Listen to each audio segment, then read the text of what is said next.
E aí pessoal, eu sou o Diego do canal Mangás e Mais e hoje é dia de falarmos sobre quadrinhos italianos, sobre Bonelli, sobre Ken Parker.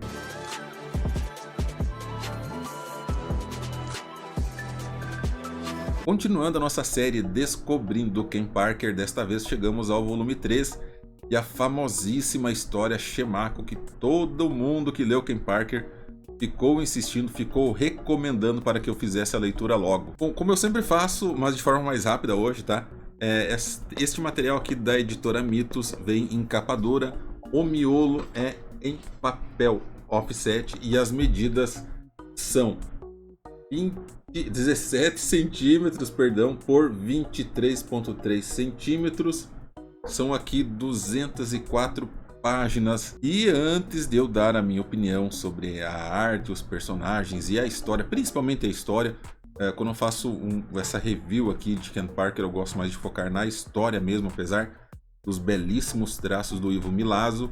E aqui nós temos um ilustrador fazendo a sua primeira participação em Ken Parker, e depois ele ficaria muito famoso por ilustrar Martin Mister.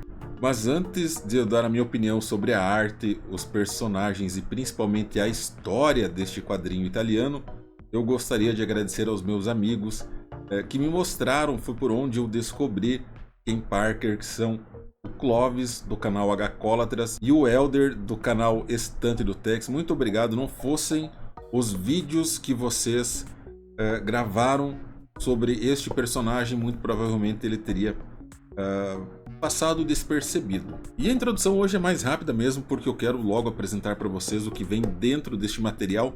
E este vídeo é a opinião de alguém que está iniciando nos quadrinhos italianos, alguém que estava focado apenas em leitura de mangás. Então relevem algumas besteiras que eu posso comentar ao longo ou até o final deste vídeo. Como sempre, as edições de Ken Parker que são publicadas aqui no Brasil pela editora Mitos contém duas histórias.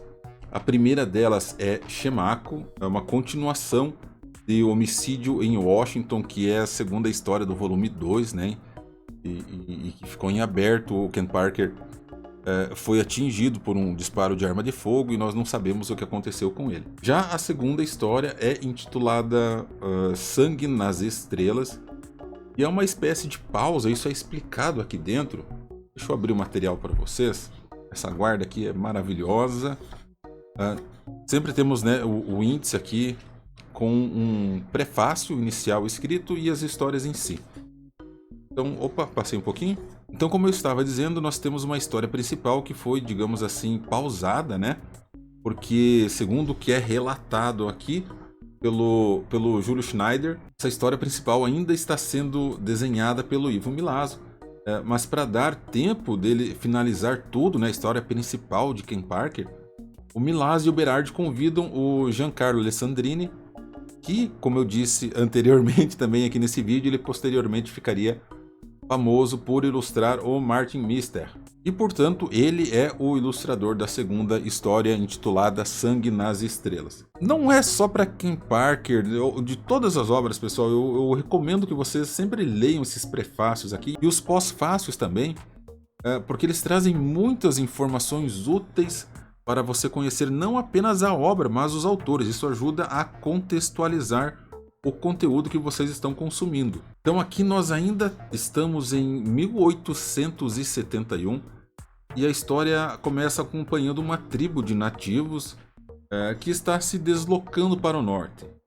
Em alguma parada aqui que eles fazem, que eles se reestabelecem, alguns garotos mais jovens saem para caçar e acabam topando com uma ursa, né? Eles estão perseguindo esse filhote de urso aqui e topam com a mãe deles, e aí que surge alucinado o Ken Parker e ele vai pro mano a mano com essa ursa e claro, ele acaba derrotando ela com uma arma branca, e essa cena aqui, mas ele acaba desmaiando logo em seguida. Então os jovens nativos o levam até a aldeia em que eles estão estabelecidos, mas a cena que vocês verão aqui após eu virar esta página, ela é de cortar o coração, porque nós vemos, né, o filhote de urso encontrando a mãe dele já sem vida. Chegou a arrepiar o pelo aqui no meu braço, cara. Fiquei Sei lá, eu sou muito coração mole. Mas enfim, o que acontece nessa história depois de tudo isso? Nós descobrimos que o Ken Parker perdeu a memória em razão dos ferimentos que ele sofreu ao ser atingido pelo verdadeiro assassino da história anterior, lá do volume 2. E em um outro ponto da trama, nós temos aqui também a senhora Bella McKeever, que viaja para visitar o marido dela, né, que é um cirurgião, em um forte do exército, mas no caminho, ela e o grupo que está escoltando ela acaba sendo atacado, né?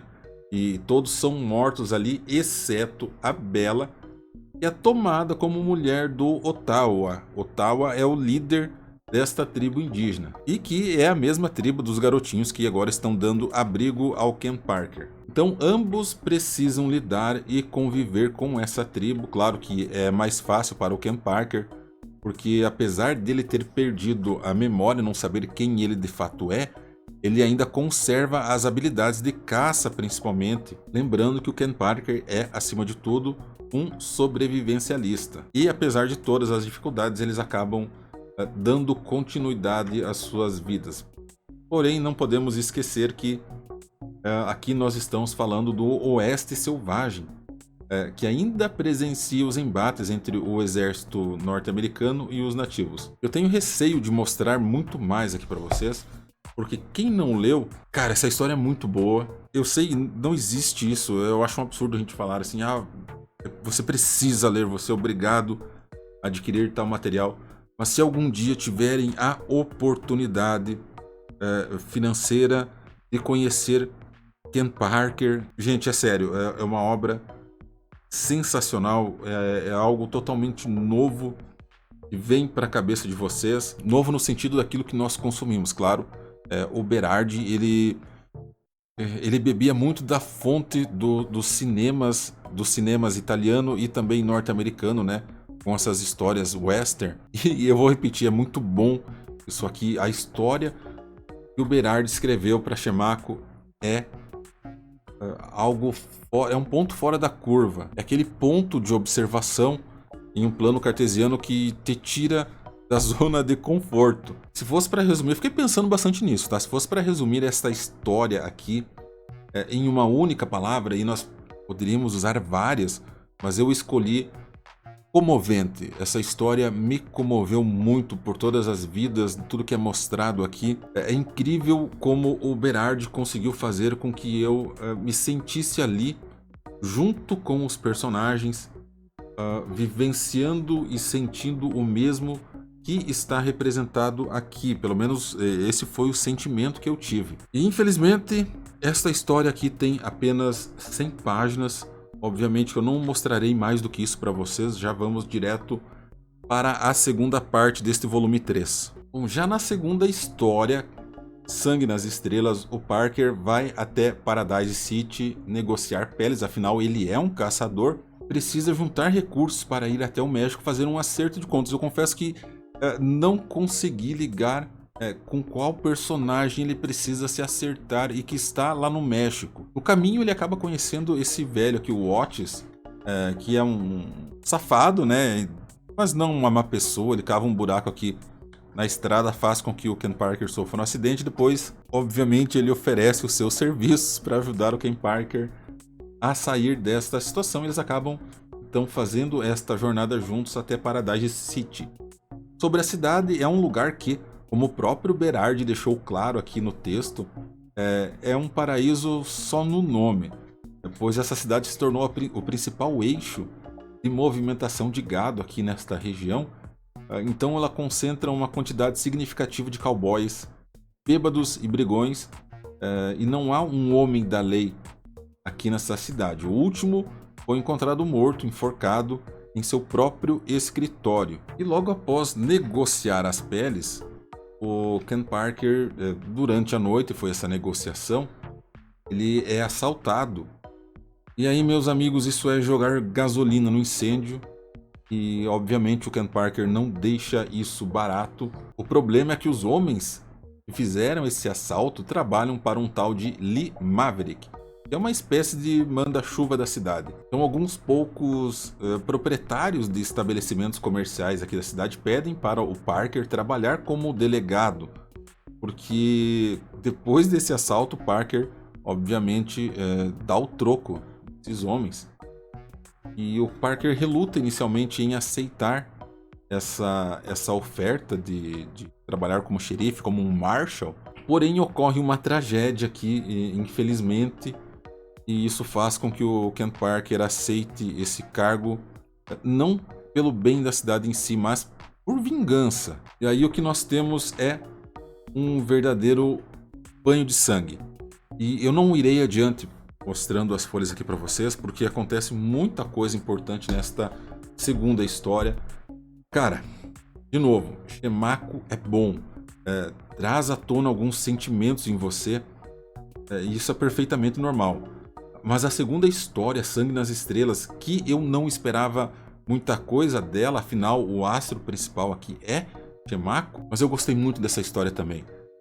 Apenas no final eu entendi esse título, e eu tiro o meu chapéu pro Berardi. Tá, é verdade, as ilustrações da segunda metade deste volume não são tão boas quanto aquelas do Ivo Milazzo, mas estamos comparando aqui justamente com o Milazzo, então é perfeitamente compreensível que não tenha a mesma qualidade ou a mesma experiência do ilustrador. Mas ainda assim eu gostei dos traços do Giancarlo Alessandrini. E como o objetivo aqui não é dar spoilers, eu penso que ficou bem resumido o que se passam nessas duas histórias e o meu sentimento, a minha percepção sobre elas. Estou gostando muito desta coleção e eu recomendo a todos que gostam do gênero western. Eu estava pensando aqui antes de finalizar esse vídeo e me parece que faltam palavras para transmitir aos outros a sensação de ler Kim Parker. Para descobrir mesmo, cara, só lendo isso aqui, não tem outra forma. E nós vamos ficando por aqui, infelizmente. Se você me acompanhou até o final deste vídeo, o meu muito obrigado. Eu sou o Diego do canal Mangás e Mais. Até mais.